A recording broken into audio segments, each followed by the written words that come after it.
Donc, ce webinaire, je sais qu'il était attendu par pas mal d'acteurs, puisque c'est un webinaire thématique qui va concerner les obligations de traçabilité pour les acteurs qui gèrent des terres excavées et des sédiments. Donc, ils sont nombreux. Ça nous a été demandé en particulier aussi par l'UNICEM, mais on a trouvé que c'était une bonne idée puisqu'effectivement, ça fait partie aussi de notre rôle de vous informer de ces obligations.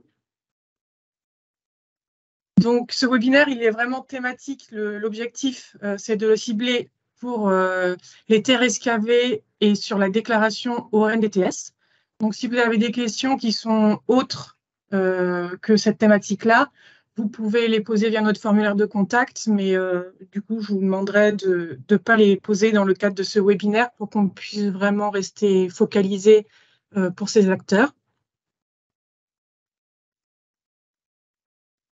Pour rappeler un petit peu le contexte, et notamment la réglementation qui a amené en fait à cette nouvelle application web, on a constaté au niveau européen un renforcement des obligations de traçabilité, notamment pour les déchets dangereux dès 2018, avec également aussi l'introduction de nouvelles réglementations pour les déchets dits POP. Ensuite, le droit français a repris un peu ses exigences de traçabilité pour les déchets, mais pas que, notamment avec la loi AGEC en 2020. Donc, la loi AGEC, c'est la loi anti-gaspillage pour l'économie circulaire. Cette loi, elle introduit, en plus des obligations de traçabilité pour les déchets, des obligations de traçabilité, mais pour les terres excavées. Donc, il est indiqué dans cette loi que toutes les personnes qui produisent, importent, exportent, traitent, collectent, transportent ou se livrent à des opérations de courtage ou de négoce doivent tenir à disposition de l'autorité administrative toutes les informations qui concernent ces mouvements de terre, et ce, indépendamment du statut de déchet de ces terres. C'est-à-dire que ça ne concerne pas que les terres dangereuses ou non dangereuses, mais bien toutes les terres excavées. S'en est suivi en 2021 l'apparition d'un décret donc qui précise un petit peu toutes ces obligations de traçabilité, et notamment pour certains acteurs. Donc là, en fait, finalement, les acteurs qui vont produire les terres excavées ou qui vont les recevoir, de déclarer dans un registre électronique, donc qui s'appelle le Registre national des déchets terres excavées et sédiments, ou RNDTS, qui est développé par le BRGM par convention avec le ministère de l'écologie. Donc, il y a d'autres obligations dans ce décret, mais qui concernent en fait la tenue de registres internes, qui peuvent également vous être demandés par les autorités, mais qu'on ne va pas aborder ici, puisque nous, notre champ d'action au niveau du BRGM, c'est vraiment l'outil électronique qui s'appelle le RNDTS. Mais je vous invite quand même à consulter en fait ces obligations dans ce décret qui sont entrées en vigueur à partir du 1er janvier 2022. Je sais bien que tout le monde n'a pas forcément les moyens d'être au courant de toutes les avancées réglementaires. C'est plus simple pour les installations qui sont ICPE, mais la difficulté là pour recevoir les informations, c'est que ça concerne vraiment un grand nombre d'acteurs. D'ailleurs, sûrement encore plus que les personnes qui sont connectées aujourd'hui. Ensuite, s'en est suivi également un arrêté qui précisait le contenu de ces registres, l'arrêté du 31 mai 2021, que je vous invite également à consulter pour avoir plus d'informations sur vos obligations. Et nous, bien sûr, on est reparti de cet arrêté pour que le RNDTS puisse inclure tout le contenu réglementaire nécessaire pour que vous puissiez remplir vos obligations de traçabilité. Donc, pour revenir sur vos obligations, et notamment pour vos obligations qui sont liées au RNDTS, elles concernent, comme je l'ai évoqué juste avant, toutes les personnes qui produisent ou traitent des terres excavées, les personnes qui valorisent ces terres, donc par exemple avec du remblayage, ou les personnes qui exploitent une installation de transit ou de regroupement de terres excavées ou de sédiments. Donc finalement, dès l'instant que vous avez des terres qui rentrent ou qui sortent de votre site, vous êtes concerné par ces nouvelles obligations de traçabilité. Au niveau du délai de transmission, donc de déclaration sur l'application RNDTS, vous avez jusqu'au dernier jour du mois suivant le fait générateur, donc c'est-à-dire soit l'expédition, soit la réception, le traitement, la valorisation des terres excavées. Et vous pouvez, après ces déclarations, toujours revenir dessus pour mettre à jour ou corriger une donnée si vous en avez besoin. Pour information, donc dans le test initial, toutes ces obligations devaient entrer en vigueur au 1er janvier 2022. Pour laisser le temps un petit peu à tout le monde de prendre connaissance de l'outil RNDTS, le ministère avait accordé un délai de tolérance pour les déclarations au RNDTS, pas pour la tenue des registres internes qui était obligatoire depuis le 1er janvier 2022, mais pour la déclaration au RNDTS. Donc, il y avait un délai de tolérance qui courait jusqu'au 1er mai. Donc là, vous voyez, on est le 4 mai. Là où ils ont accordé une tolérance également, c'est que vous n'avez pas besoin de remonter au RNDTS toutes vos données concernant les mouvements de terre pour l'année 2022. Par contre, vous avez quand même l'obligation de rattraper toutes vos données qui concernent les mouvements de terre du premier trimestre 2023. Donc, normalement, ça devait être transmis avant le 1er mai 2023. Donc, si ce n'est pas encore fait, je vous invite à suivre la procédure que je vais vous énoncer juste après pour vous mettre en conformité. Et donc, à partir de maintenant, puisqu'on a passé le 1er mai, à chaque fois que vous avez des mouvements de terre excavés, vous avez jusqu'au dernier jour du mois suivant pour déclarer vos mouvements de terre sur le RNDTS. À noter toutefois qu'il y a quelques cas d'exemption pour ces déclarations. Je vois qu'il y a des questions, ne vous inquiétez pas, il y aura bientôt un temps d'échange pour qu'on puisse répondre à toutes ces questions un peu réglementaires. Il y a quelques cas d'exemption. Donc notamment, les particuliers sont exemptés de déclarer au RNDTS s'ils ont à gérer des terres.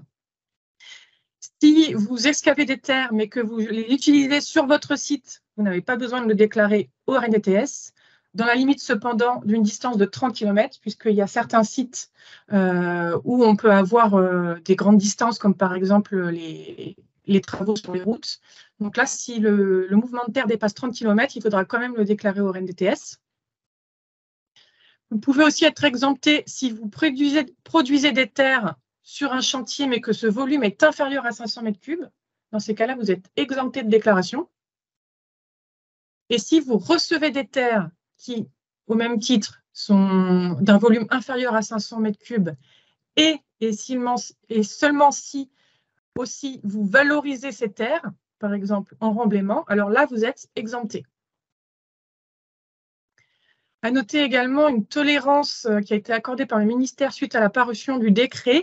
Elle concerne, on va le voir après quand on va faire des exemples de déclaration, le renseignement des champs qui concernent la localisation de la production ou de la valorisation des terres. Initialement, étaient demandées uniquement des parcelles cadastrales. Suite aux difficultés qui ont été remontées par les utilisateurs, il y a une tolérance qui a été accordée sur ce champ. Vous pouvez renseigner des coordonnées GPS. Et vous avez également, on va le voir tout à l'heure sur l'outil, le moyen de renseigner une adresse pour que ça soit traduit en coordonnées GPS, si vous ne disposez pas des informations sur les parcelles cadastrales. Pour avoir accès à toutes les informations qui concernent ces obligations, vous avez aussi la possibilité de consulter notre site éditorial que je vous ai remis sur le lien suivant. Donc, je voulais vous le montrer rapidement. Voilà à quoi ressemble notre site. On essaie de le mettre à jour régulièrement avec le contenu le plus à jour possible, donc n'hésitez pas à y retourner. Vous avez des accès directs via ce site à l'application RNDTS, à une plateforme test. Donc la plateforme RNDTS permet de remplir vos obligations réglementaires et la plateforme de test, en fait, c'est la copie conforme de cette application, mais elle permet de vous entraîner, elle ne vous engage pas pour faire vos déclarations. Vous avez aussi un rappel de réglementation et des documents d'assistance avec une foire aux questions, un guide utilisateur sur plusieurs thématiques. Vous avez également accès à toute l'actualité. Vous pouvez vous inscrire aux newsletters et vous avez également les événements auxquels nous participerons si vous voulez y assister pour avoir plus d'informations et avoir un temps d'échange plus large. Donc, je vous ai remis, mais vous avez accès aussi via le site éditorial, les liens pour accéder aux applications. Sur le site éditorial, je vous l'ai dit, il y a une page qui est très importante, c'est la foire aux questions, puisqu'en fait, vous êtes très nombreux à vous poser les mêmes questions, donc autant y accéder directement. C'est pourquoi, avant le temps d'échange, j'aurais aimé qu'on fasse un petit focus sur ces questions récurrentes, parce que peut-être que ça répondra aux questions que vous vous posez actuellement. Donc, sur cette foire aux questions, il y a du contenu qui concerne tous les acteurs, notamment concernant la connexion au RNDTS. Donc, je vous laisserai en prendre connaissance. Mais je voudrais qu'on regarde plus spécifiquement les questions métiers qui concernent le registre des terres excavées, puisqu'il y a d'autres acteurs qui sont concernés par la déclaration RNDTS. Mais ce n'est pas l'objet du webinaire aujourd'hui. Il y a notamment les installations de stockage de déchets non dangereux, les incinérateurs. Mais aujourd'hui, on va s'intéresser uniquement au registre des terres excavées. Alors, première question qui revient souvent, comment est-ce que je déclare une terre excavée qui est également un déchet dangereux ou qui contient des déchets POP? Eh bien, cette déclaration, vous ne la réalisez pas sur le RNDTS, mais sur l'outil de track déchets. Donc, j'imagine que dans ces cas-là, si vous gérez des terres dangereuses, vous connaissez déjà vos obligations liées à la traçabilité des déchets dangereux. C'est un autre outil qui s'appelle track déchets. Par contre, il est tout de même demandé de créer votre compte sur le RNDTS pour remplir toutes vos obligations et vous aurez possibilité de consulter, en tout cas c'est en cours de développement, toutes vos déclarations réalisées sur Track Déchets en format registre sur le RNDTS. Mais vous avez uniquement l'accès au RNDTS à créer dans le cas de gestion de terres dangereuses. Quels sont les codes déchets associés à mes terres ou sédiments? Alors, on l'a vu, le statut de déchet n'est pas la condition d'entrée pour déclarer au RNDTS. Vous avez à déclarer au RNDTS même si vos terres ne sont pas des déchets. Cependant, si ce sont des déchets, finalement, il n'y a que 3 codes possibles. Donc, on vous les a rappelés ici pour vous aider. Donc, existe-t-il un seuil minima pour l'exemption des déclarations? Oui, on l'a vu tout à l'heure, mais on rappelle ici toutes les conditions d'exemption. Vous pourrez donc revenir les consulter. Alors, est-ce qu'il y a possibilité, lorsque sur un chantier, on a plusieurs transporteurs différents, pour un même lot évacué le même jour, de regrouper les déclarations? Alors, en fait, vous pouvez regrouper vos déclarations au RNDTS sur une même journée et sur le même transporteur. Donc, typiquement, si vous avez des allers-retours réguliers sur une carrière et un site en particulier avec le même transporteur, vous pouvez faire une seule déclaration par jour en regroupant le volume ou le tonnage exporté sur la journée.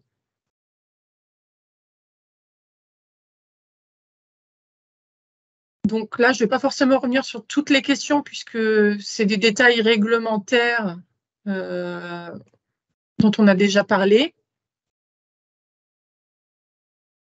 Alors, la question des ISDI. Donc, les ISDI doivent également déclarer au RNDTS, mais attention, ça ne concerne que les terres. Les déchets inertes type gravat ne sont pas concernés par ces obligations. Alors ça, on va le voir ensuite. Est-ce qu'il est possible de modifier une déclaration déjà transmise? Oui, c'est toujours possible de modifier ou d'annuler une déclaration. Alors attention, la déclaration apparaîtra, enfin l'historique en fait de ces déclarations restera accessible, mais par contre, elle apparaîtra bien comme annulée et elle apparaîtra comme telle aussi pour les administrations qui pourraient contrôler le registre.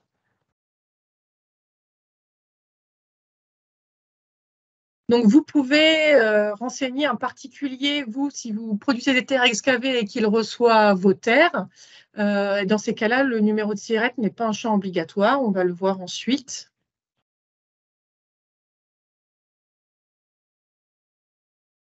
Si je reçois des terres ISDND sur mon installation, dans ces cas-là, je dois également les enregistrer dans le RNDTS sur le registre terres excavées.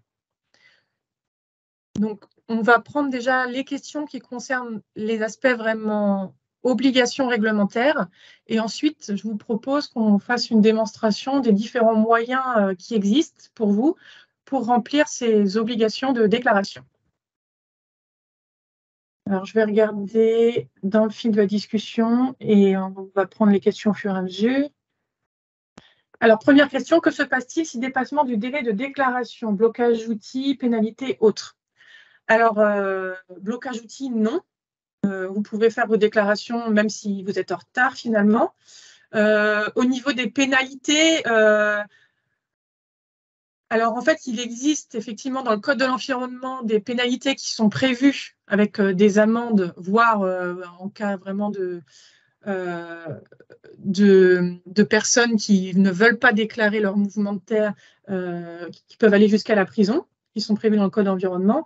Mais là, clairement, on est au démarrage de ces obligations, donc l'administration sera tolérante sur les erreurs. Vous avez le droit à l'erreur, voilà, au démarrage de ces nouvelles obligations. Quand je dis, alors oui, mouvement de terre supérieur à 500 mètres cubes, bien sûr, c'est sur plusieurs transports, hein. C'est à l'échelle d'un chantier qui peut durer plus ou moins longtemps et avec plusieurs transporteurs. J'imagine que c'était le sens de la question de la personne qui avait l'air étonnée par le mouvement de terre supérieur à 500 mètres cubes. Alors, qui a la charge de faire la déclaration? Alors, c'est le maître d'ouvrage qui est responsable de cette obligation de déclaration, celui qui commande finalement l'excavation des terres ou la réception. Mais il a la possibilité de déléguer à l'entreprise de travaux, puisque forcément, ce n'est pas forcément lui qui est sur site, qui a la visibilité des mouvements de terre. Donc, il y a une option qui est prévue dans le RNDTS pour donner délégation à une entreprise de travaux. Donc, en fait, il est vivement conseillé aux maîtres d'ouvrage d'intégrer ça dans leur cahier des charges, puisque la réglementation, elle impose la responsabilité aux maîtres d'ouvrage. Alors, a priori, il y a une personne qui relève une difficulté de se connecter au RNDTS. Ben, nous, de notre côté, on n'a pas constaté cette difficulté. On arrive à se connecter. Donc, il faut passer dans ces cas-là par le formulaire de contact qui est disponible sur l'application, enfin sur le site internet éditorial, pardon, pour faire remonter cette difficulté, puisque c'est peut-être lié à quelque chose sur votre compte à modifier, mais on peut vous aider via le formulaire de contact. Alors, ensuite, la question suivante, c'était... attendez, je remonte. Pour une carrière où nous utilisons les terres excavées pour le remblaiement, nous devons faire le tri entre les chantiers entrants avec des volumes inférieurs ou supérieurs à 500 mètres cubes. Alors, vous avez de toute façon toujours la possibilité de déclarer des chantiers, même s'ils sont inférieurs à 500 mètres cubes. Vous n'êtes pas obligé de le faire, mais vous avez la possibilité de le faire pour tous les chantiers. D'ailleurs, c'est quand même conseillé de le faire. Voilà, après, c'est juste que si vous avez un petit chantier, vous le savez dès le début que ce sera un petit volume, vous n'êtes pas obligé de le déclarer.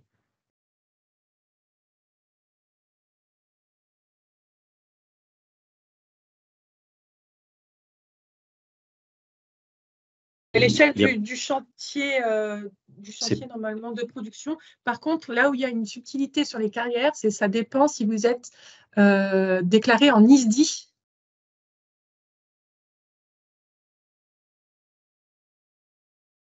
Voilà. Excusez-moi, je peux intervenir. Je suis de l'Adréal PACA et donc je voudrais répondre sur le sujet parce qu'on a eu la consigne du ministère. Donc, si votre apport de terre ou de sédiments s'inscrit dans une opération globale de remblaiement de votre carrière de plus de 500 mètres cubes, vous devez déclarer chaque apport, peu importe s'il est inférieur à 500. Mais c'est comme votre opération globale de valorisation fait plus de 500 mètres cubes, elle peut s'étaler sur plusieurs années. C'est dans ce cadre-là que vous déclarez au RNDTS.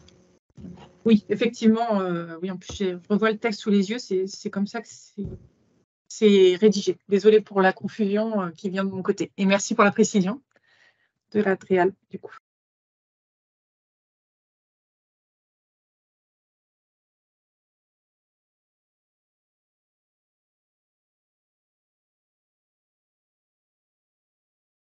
Oui, alors dans le texte qui est écrit, vraiment, c'est les personnes valorisant des terres excavées et sédiments sont exemptées lorsque le volume utilisé pour une même opération de valorisation est inférieur à 500 mètres cubes.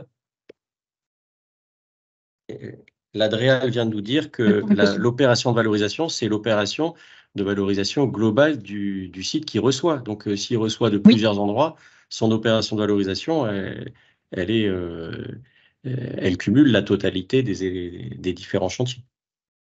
Oui, effectivement.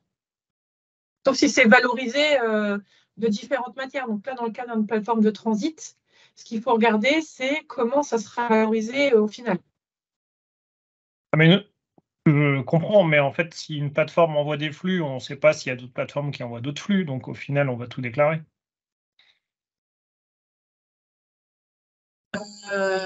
Alors, vous ne regardez pas comment les autres déclarent. Effectivement, c'est par rapport à vous. Par rapport à votre action à vous.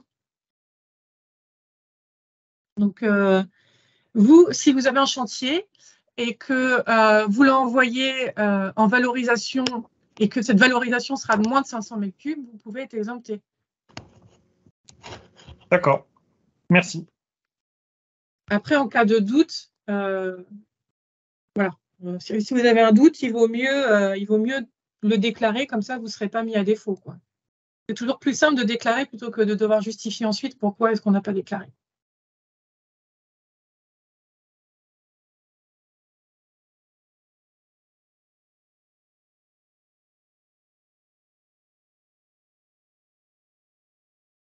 Oui, ce délai n'a pas bougé, effectivement.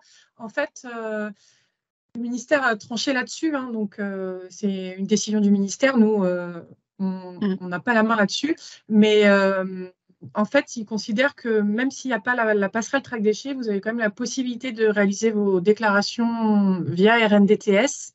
Et du coup, il n'a pas souhaité prolonger le délai de tolérance pour ces déclarations.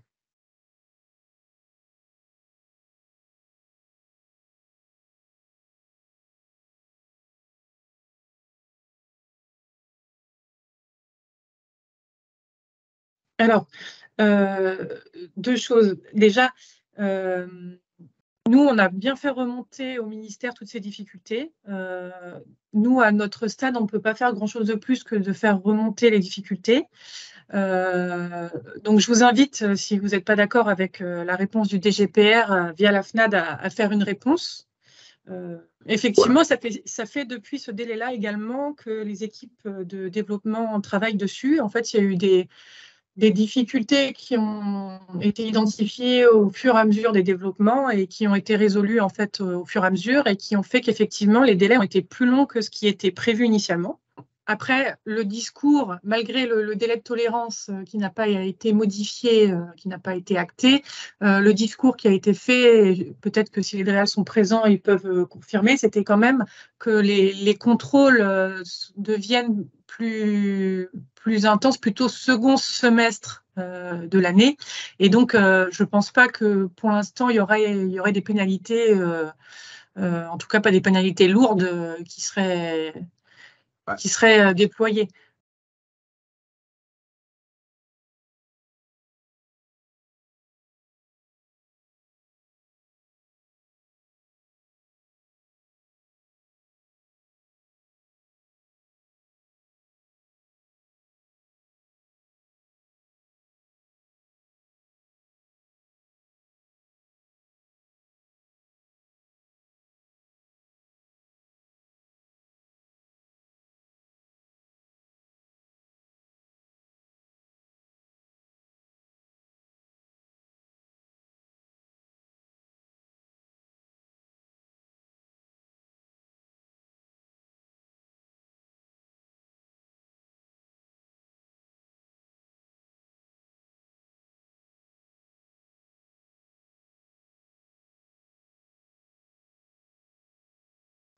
Alors ça, les chiffres, alors Mehdi, je ne sais pas si tu as déjà mes chiffres, mais on a constaté que depuis le mois d'avril, il y a quand même de plus en plus de personnes qui s'inscrivent et qui déclarent.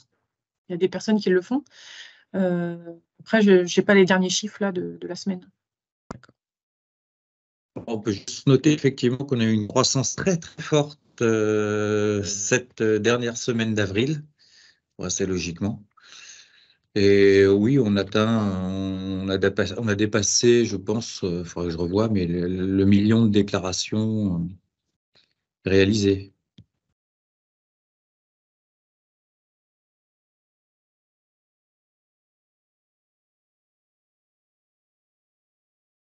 Non, de déclaration. Hein. Non, pas de personnes. Et puis, je pense qu'au final, on n'attend quand même pas 1 million de comptes utilisateurs sur la plateforme. Ce serait assez conséquent. Mais effectivement, on attend plusieurs dizaines de milliers d'inscrits sur le RNDTS. Alors, si on continue sur les questions sur cette thématique, les terres de décapage sur un site de carrière qui sont stockées pour une réutilisation, la remise en état doivent-elles être déclarées à chaque décapage? Alors, si elles sont stockées sur site, non, puisqu'il faut qu'il y ait une sortie de site pour qu'elles soient déclarées. Alors, la question sur la FAQ du rattrapage jusqu'au 30 juin, bon, bah, ça, je vais regarder et je vais modifier si nécessaire. Alors, comment supprimer des imports en masse suite à une erreur de saisie d'informations? Alors, pour l'instant, pour supprimer, vous devez retourner en fait dans les déclarations et les annuler une par une. Après, on est en train de regarder pour pouvoir en fait réaliser des imports en masse qui écraseraient les précédents, mais c'est prévu, mais bon, c'est pas la priorité pour l'instant, mais on l'avait bien noté comme une possibilité d'amélioration de l'outil. Il est possible de saisir les déclarations groupées. Exemple, expédition de terre d'un site fixe vers la même installation sur le mois. Alors là, c'est la fonctionnalité d'import en masse. Donc, si on regarde sur mon PowerPoint, je voulais vous indiquer ensuite rapidement les fonctions qui s'ouvrent à vous, les possibilités qui s'ouvrent à vous pour pouvoir déclarer. Il y a 3 possibilités dans l'outil. Soit vous réalisez une déclaration et vous avez un petit formulaire à remplir, soit vous pouvez intégrer des données en masse via un fichier CSV. Donc, je pense que là, ça répond à la question pour les déclarations groupées. Et vous avez également la possibilité d'interfacer vos outils internes, s'ils existent, par exemple des outils de pesée et de traçabilité, avec le RNDTS via des API, si vous voulez automatiser un peu plus.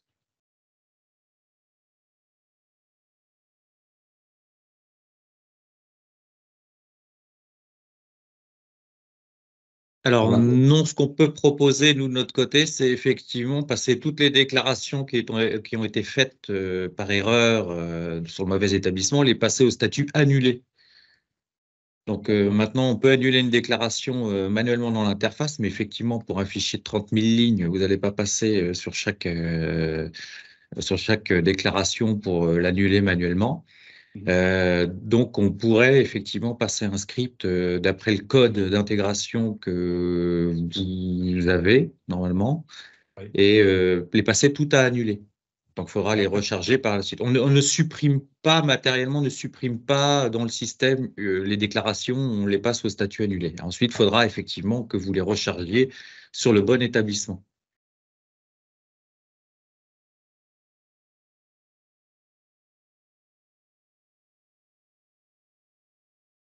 Effectivement, on avait traité ce cas de figure, je ne me rappelle plus quelle est la réponse. Il faudrait que je vous l'apporte. Vous n'aviez pas émis un ticket justement dans le support? Si.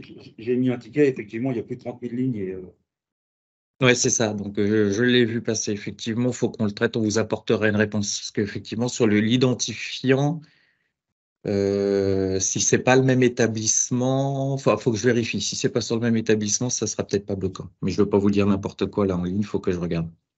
Alors, la question suivante, c'était si une plateforme de transit réceptionne des volumes inférieurs à 500 m3 et envoie ses matériaux a posteriori, ces flux sur un chantier en valorisation, nous sommes exemptés.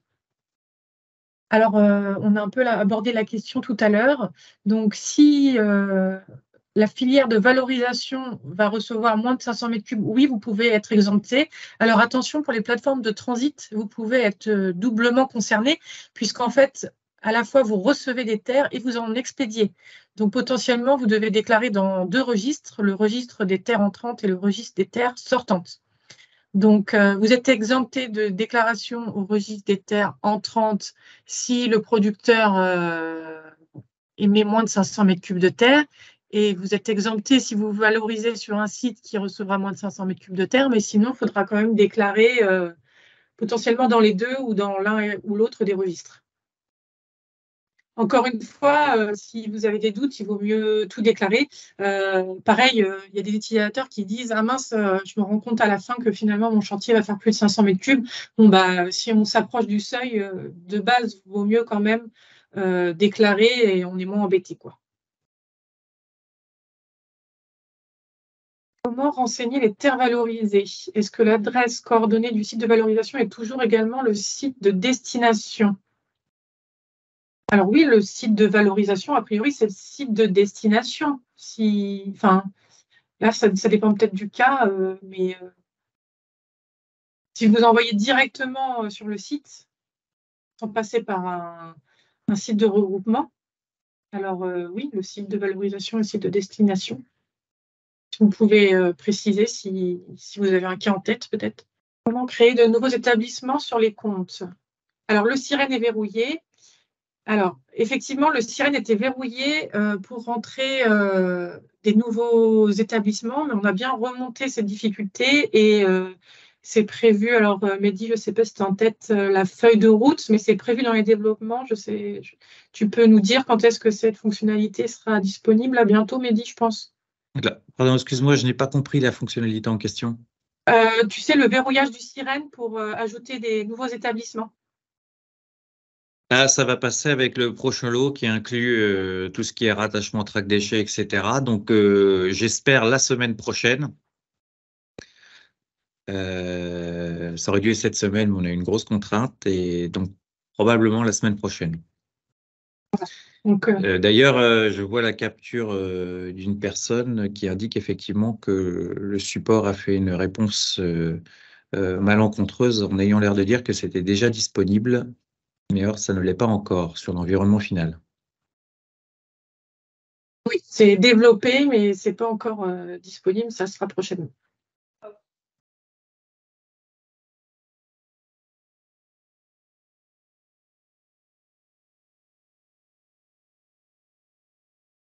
Donc, en fait, c'est que vous êtes toujours authentifié à l'application. Vous avez tenté de vous re-authentifier. Il vous met ce message. Il faudra qu'on améliore, je pense, l'interface pour que ce soit un peu plus clair. Quand ça arrive, effectivement, il faut cliquer sur Back to Application et rafraîchir la page en F5 ou faire un entrée dans la... C'est un problème de cache du navigateur.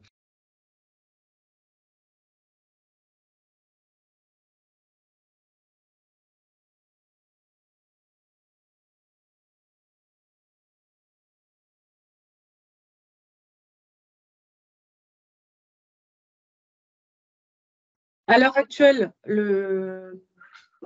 la possibilité qu'il y avait, c'était de le faire avec des personnes différentes, en fait, finalement. Puisque, en fait, il suffit d'avoir une autre adresse mail Cerber pour pouvoir créer le compte. Après, sinon, bah, vous attendez la semaine prochaine et vous aurez la possibilité, via votre compte, de rattacher les établissements. Et en attendant, il faut garder bien votre registre interne. Et voilà. Alors, juste pour compléter, puis apporter un peu de clarté sur la nouvelle fonctionnalité qui va apparaître. Aujourd'hui, vous pouvez créer déjà des établissements avec des sirettes différents, mais vous êtes contraint sur la base sirène de l'établissement. Là, cette nouvelle fonctionnalité qui va apparaître, c'est qu'en fait, ce qu'on avait mis en place justement pour un peu avoir une sorte un peu de maîtrise des établissements qui pourraient être créés et qu'il n'y ait pas trop, entre guillemets, de côté permissif, parce que n'importe quel compte utilisateur puisse créer beaucoup d'établissements, enfin beaucoup d'établissements pour lesquels il ne serait pas forcément légitime. On avait bloqué un petit peu la création sur le Sirène qui est défini côté Cerber. Là, ce qu'on a fait, en fait, c'est qu'on a levé cette contrainte, puisque suite à un retour de quelques utilisateurs, effectivement, ça n'était pas compatible avec leur façon de travailler et de déclarer, et ça engendrait beaucoup de contraintes. Donc, c'est vraiment cette contrainte-là qu'on a levée, c'est-à-dire que la base Sirène quand vous créerez un établissement, pourra être complètement différente de ce que vous avez initialement déclaré dans votre compte Cerber à l'origine. Mais il y a déjà la possibilité de créer des établissements sur une même base sirène, hein, mais avec des sirènes différentes. Donc, cette contrainte est levée et j'espère, encore une fois, la semaine prochaine, que tout sera livré sur l'environnement final.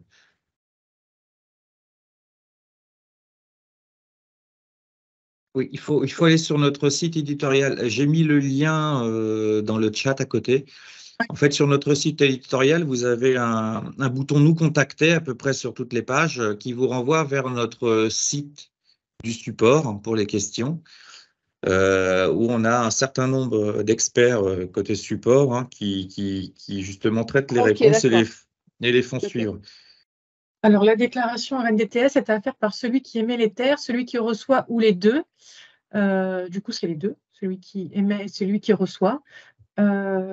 Contrairement à Track Déchets, par contre, c'est indépendant les uns des autres. Hein. Chacun émet concernant l'action qui le concerne lui.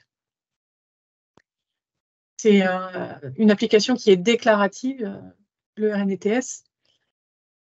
Question suivante. Pour les terres contenant des espèces envahissantes et des déchets non dangereux, doit-elle faire l'objet de déclarations sur le RNDTS? Alors oui, si vous avez des terres non dangereuses, vous devez les déclarer dans le registre terres excavées. Dans notre entreprise, nous avons plusieurs sites qui ont leur numéro de SIRET. Cela signifie qu'il faut créer un compte RNDTS pour chaque site. Donc ça, on a répondu pour l'instant oui, mais à partir de la semaine prochaine, vous pourrez avec un seul compte gérer plusieurs établissements de SIRET et aussi de sirènes différents. Y aura-t-il un webinaire pour le registre déchets? Alors, on a déjà fait plusieurs webinaires sur les registres déchets. On est en train de les mettre au fur et à mesure accessibles sur le site éditorial. Donc, n'hésitez pas à aller voir ça. Je crois qu'il y en a aussi quelques-uns sur YouTube. Quels sont les déchets concernés par le registre national des déchets? Alors ça, vous avez la liste dans le décret du 25 mars 2021. Hein. La liste positive de l'arrêté 2014, excepté les terres et pierres. Alors, doivent déclarer dans le registre national déchets, en fait, concernant les déchets non dangereux, uniquement les incinérateurs, les installations de stockage de déchets non dangereux, donc ICPE, et les installations qui réalisent de la sortie de statut de déchets. Sinon, vous n'êtes pas concerné pour les déclarations. Vous, par exemple, en tant que producteur de déchets non dangereux, vous n'êtes pas concerné par la déclaration.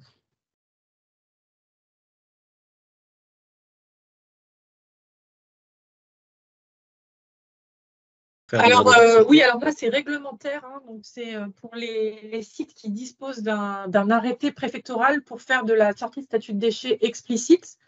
Donc, voilà, ils sont autorisés par l'administration à sortir leur objet du statut de déchet. Donc, par exemple, parce qu'ils veulent le faire pour pouvoir le revendre, voilà. Ils réalisent une sortie de statut de déchet autorisée par l'administration.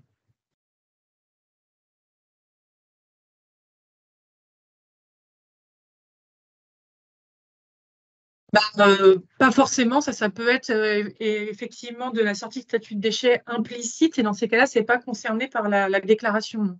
Est-ce qu'on peut créer plusieurs comptes Cerber avec la même adresse mail? Non, je ne pense pas.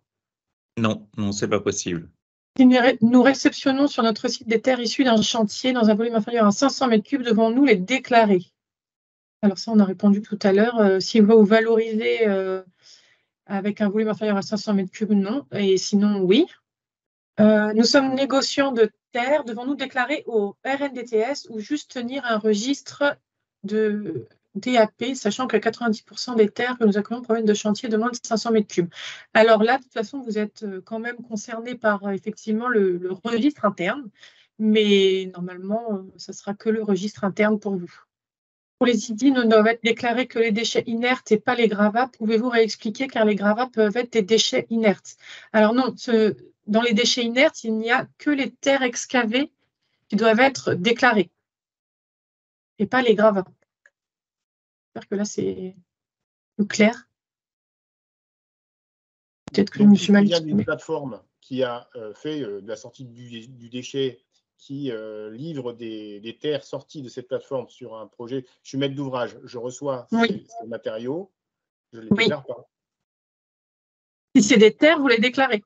Mais si c'est plus des terres, si je sais pas ce que c'est des gravats. Ça sort d'une plateforme qui a sorti du statut de déchet. C'est un matériau. Matériaux, si c'est des gravats, vous ne les déclarez pas, mais si c'est des terres. Mais ce n'est pas des terres, je n'ai pas de code déchet, j'ai rien. Je n'ai pas un 1705, j'ai des matériaux GTR classés. Et pourtant, ça peut être potentiellement des terres. Hein, et je ne sais pas ce que c'est. Moi, j'ai un problème de déclaration dans les réceptions, quand ça vient d'une plateforme de recyclage. Quand ça vient d'une plateforme de recyclage, là, clairement, dans la notion de terre, pour moi, il y a la notion de matériaux meubles. Donc après, si vous ne savez pas ce que c'est, normalement, vous savez ce que. Matériaux meubles, je suis d'accord, mais le mot terre est quelque chose d'assez vague. Oui, je suis d'accord, c'est assez vague et ça comprend terre et cailloux, en fait. Et là, il y a vraiment la notion d'excaver. Donc, c'est vraiment quelque chose qui a été extrait du sol, en fait. Oui, mais ça, je ne le sais pas. Moi, quand ça vient d'une plateforme de recyclage, je ne sais pas d'où ça vient. Ça vient de la plateforme de recyclage. Je ne sais pas d'où ça vient. Si ça a été excavé, je ne sais pas si ça a été criblé, si ça a été… je n'en sais absolument rien. Moi, j'ai un matériau qui m'est livré. Je dois faire quoi? En l'occurrence, ce n'est pas une terre excavée. Ah ben, à l'origine, ça l'est peut-être, mais du coup… Oui, mais ça ne l'est plus. Ça l'est plus, donc… Oui, c'est ça. On est d'accord, ça l'est plus. Très bien. Moi, c'est ça que je veux entendre. C'est plus une terre. Si c'est un matériau naturel qui n'est plus une terre, mais qui est un matériau qui a été transformé, si c'est ce qu'on entend, à ce moment-là, c'est plus une terre excavée. Mais ça me va.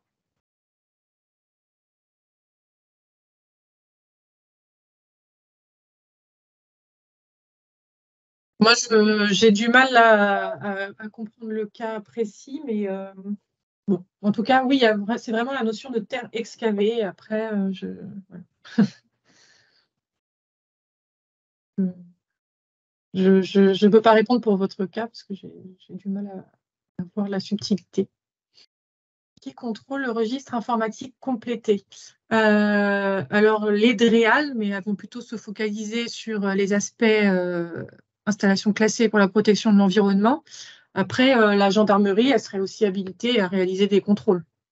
Si le maître d'ouvrage est un particulier qui déclare, alors le particulier est exempté de déclarer.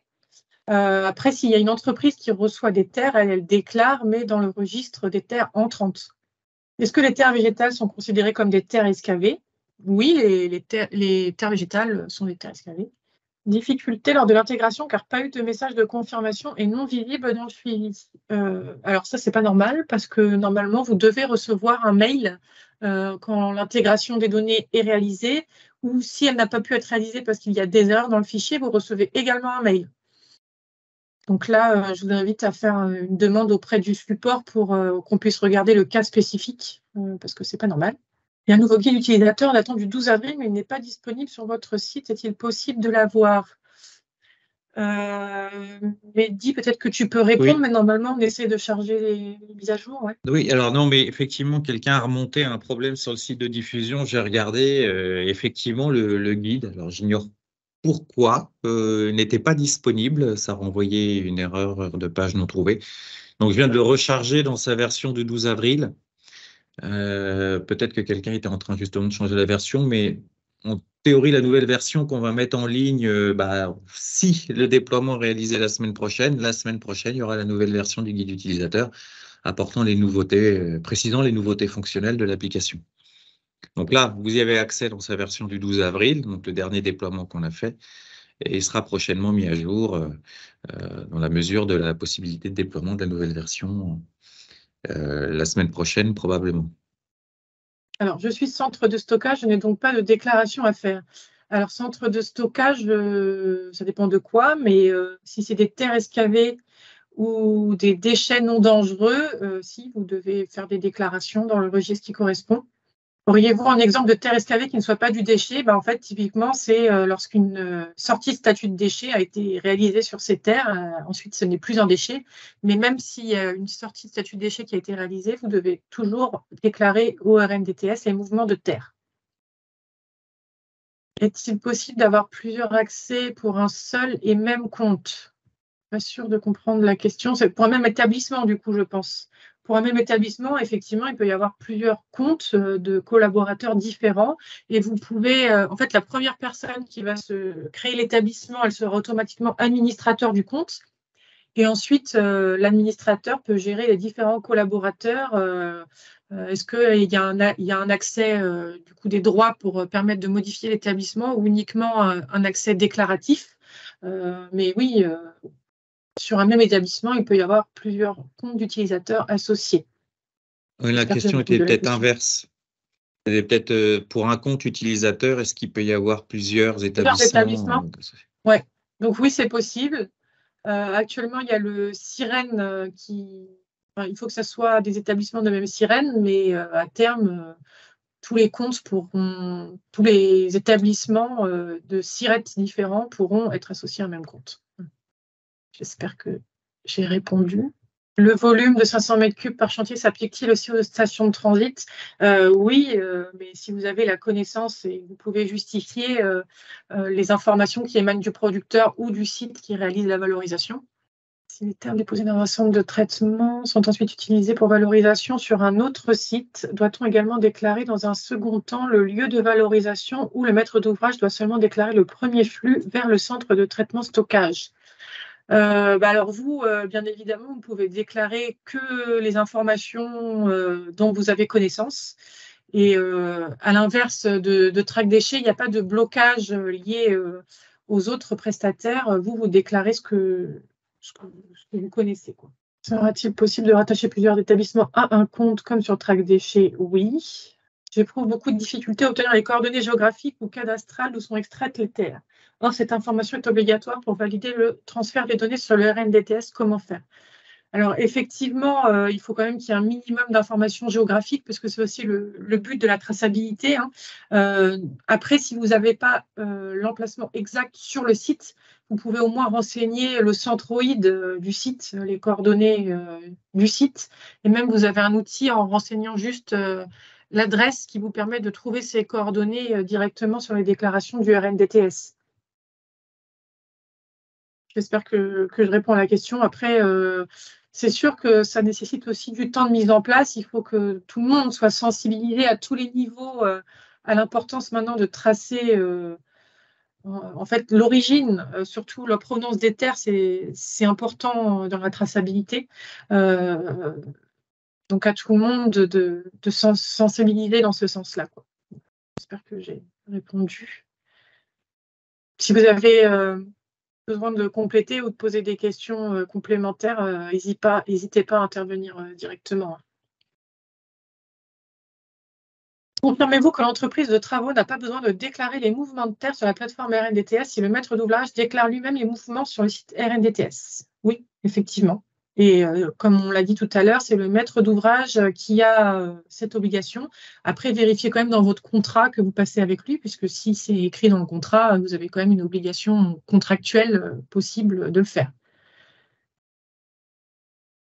Qu'est-ce qui est entendu comme établissement expéditeur, transporteur sous-traitant pour l'entreprise réceptrice ou entreprise du chantier? Alors, l'établissement expéditeur, ce n'est pas forcément le transporteur, finalement, c'est celui qui va commander ce transport, celui qui va décider de la sortie des terres, qui va passer la commande. J'espère que c'est clair. Remontez-vous bien à la DGPR, toutes les problématiques et à la mise en place opérationnelle du RNDTS, car il ne semble pas avoir conscience des difficultés rencontrées. Alors si, on remonte et je pense qu'ils ont conscience. Après, je pense que ce qu'ils veulent, c'est avancer sur le sujet, ce qui n'empêche pas quand même une certaine conscience et une certaine tolérance vis-à-vis de ces difficultés. S'il vous semble qu'il n'ait pas conscience pleinement de toutes les difficultés, vous avez également la possibilité de leur écrire directement sans passer par nous, si vous le souhaitez. Pouvez-vous préciser la notion des 30 km? Si on valorise plusieurs milliers de mètres cubes à 1 km du site des travaux, dois-je déclarer? Alors, si ce n'est pas le même site, il y a un SIRET différent sur le site sur lequel vous valorisez, alors oui, vous devez déclarer, même si le site est proche. Il y a vraiment cette notion de site. Quel est le délai entre l'intégration de masse et l'affichage dans les récapitulatifs? Cela fait plus de 2 semaines que j'ai fait les intégrations. Alors non, 2 semaines, c'est pas normal. Normalement, c'est plutôt à l'échelle des minutes. Hein. Mehdi, tu peux peut-être compléter, mais pour moi, 2 semaines de délai entre l'intégration et la réception du mail, c'est pas normal. Ah oui, non, c'est même pas possible. 25 000 lignes, ça doit être intégré, je pense, en moins d'1 heure déjà. Donc, ça va quand même relativement vite. Donc là, effectivement, Il y a dû avoir c'est- un défaut, donc il faudrait faire un ticket dans le formulaire de contact pour qu'on puisse.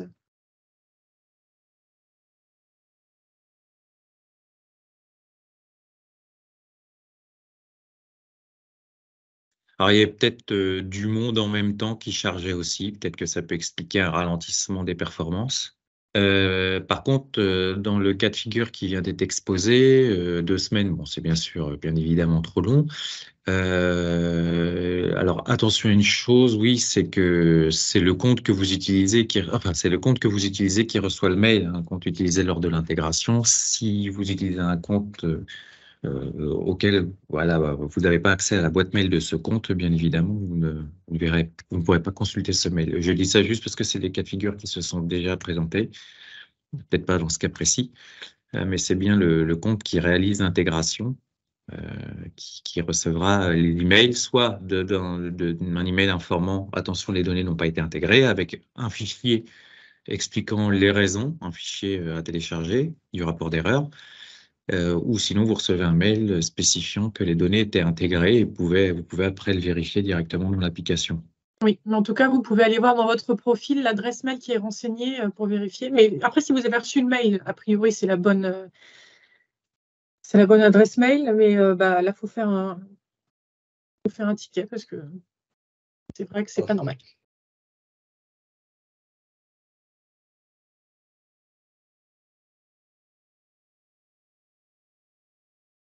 Enfin, nous, on n'avait pas vu ce problème dans les tests. De toute façon, j'ai fait un ticket là-dessus, donc c'est. Ah d'accord, ouais, c'est ce que j'allais vous demander, effectivement, si vous pouviez faire un ticket pour qu'on regarde cette problématique de plus près. Effectivement, un cas de figure particulier là, du coup.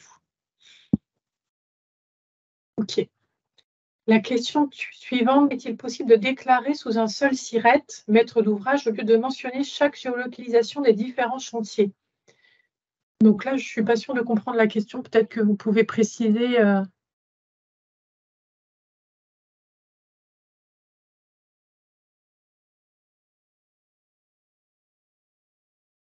En fait, les deux vont être demandés dans le RNDTS, mais il est important, par rapport à la logique du texte, de conserver les informations sur la provenance des terres.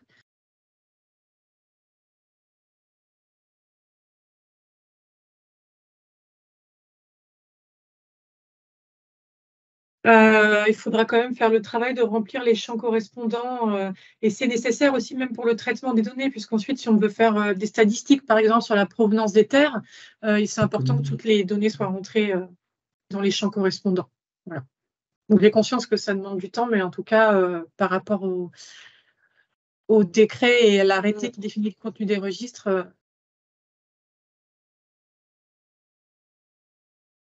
c'est en WGS 84. Je n'arrive pas à rentrer le numéro de SIRET producteur et expéditeur dans le fichier CSV, c'est toujours en erreur lors de l'importation. Alors peut-être ce qui s'est passé là, c'est un problème de format lié au fichier CSV, puisque parfois quand on ouvre, ça change le format des cellules et ça modifie les formats, notamment des longs nombres comme ça. Donc, il faut faire attention à bien l'enregistrer en format CSV et ensuite à plus le modifier. C'est peut-être ça le problème. La fonctionnalité d'annulation d'une déclaration n'existe pas pour la partie SSD. Je vais vérifier, parce qu'il ne devrait pas y avoir de raison.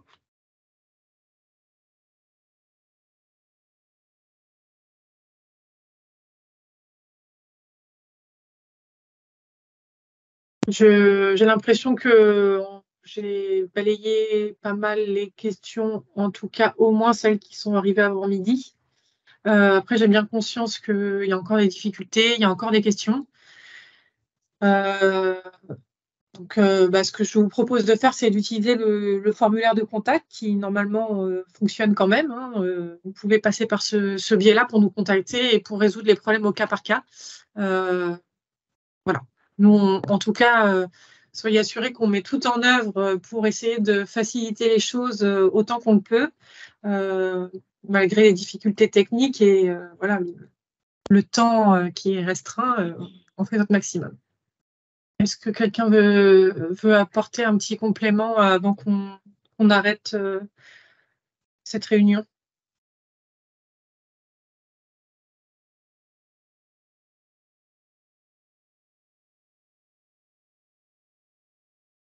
Alors, prévu, non. Parce que là, en fait, ce que ça occasionnerait, c'est des changements de structure un petit peu au niveau du fichier.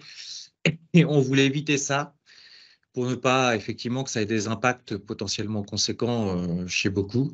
La question, effectivement, est à étudier. Là, pour une logique d'éviter les erreurs, on était plutôt parti sur le fait que dans le nom du fichier, on intègre, entre guillemets, l'identifiant de l'établissement dans lequel on souhaite intégrer la donnée pour s'assurer que on ne fasse pas d'erreur de chargement. Bon, effectivement, ça ne répond pas complètement à votre problème, puisque vous, l'idée, j'imagine, c'est d'avoir un seul fichier, pas de le découper en plusieurs. Pour l'instant, le système, effectivement, n'est pas conçu comme ça, puisque vraiment, on intervient même dans l'aspect consultation au cas par cas en, en- en sélectionnant par établissement, que ce soit pour les modules de recherche, d'intégration, de saisie. Ça obligerait à repenser de façon assez conséquente l'outil lui-même et peut-être un peu plus loin aussi la façon d'utiliser l'application aujourd'hui. Donc, on a toujours un petit peu ça en tête quand même, puisque vous n'êtes pas seul à remonter ce type de difficultés, mais là, pour l'instant, on n'a pas planifié d'action de ce genre.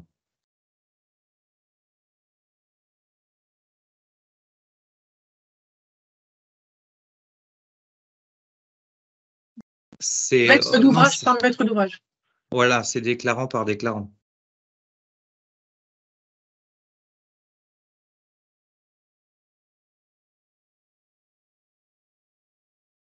Si vous voulez faire une déclaration au nom d'un établissement, oui, il faut qu'il soit présent dans le RNDTS.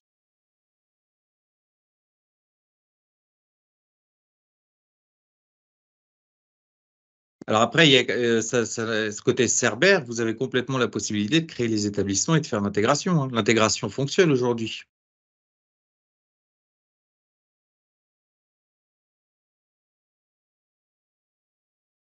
Alors la passerelle, oui, mais en utilisant même via l'accès depuis Track Déchets, il faudra que ça va pas être un copier-coller sensus stricto. Hein. Il faudra, vous verrez la liste de vos établissements et vous cliquerez au fur et à mesure pour qu'ils soient créés automatiquement côté RNDTS. Mais voilà, faut pas voir ça juste comme un copier-coller simple. Hein. Pour 300 établissements, vous n'allez pas faire ça en 5 minutes.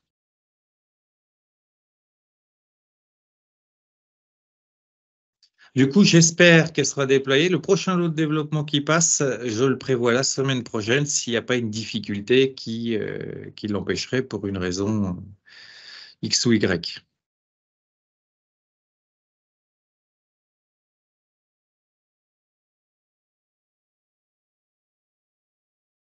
Alors, non, sur le fichier CSV, c'est soit la parcelle cadastrale, soit les coordonnées GPS. Bon, après, du coup, les coordonnées GPS, vous pouvez aller les récupérer sur Google Maps, par exemple. Dans ces cas-là, il faudra rentrer les coordonnées GPS. Oui, et ça, c'est spécifié dans le fichier explicatif qui s'appelle description de registre. Quand vous allez dans l'application, dans l'onglet intégration, vous avez un fichier qui s'appelle description des registres. Je vous invite à le consulter pour voir en fait tous les formats attendus dans chaque champ concernant l'import en masse des données.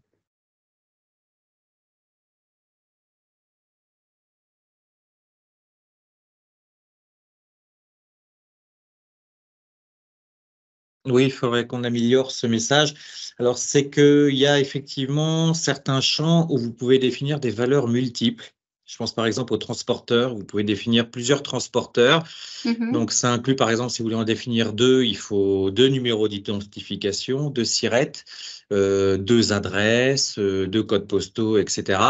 Et quand ça vous indique un message comme ça veut dire que sur ces champs multiples, justement, il y a un des arguments qui doit être en plus ou en moins. C'est-à-dire, par exemple, vous avez peut-être bien défini 2 adresses, 2 codes postaux, mais un seul numéro d'identification, alors qu'il devrait y en avoir 2.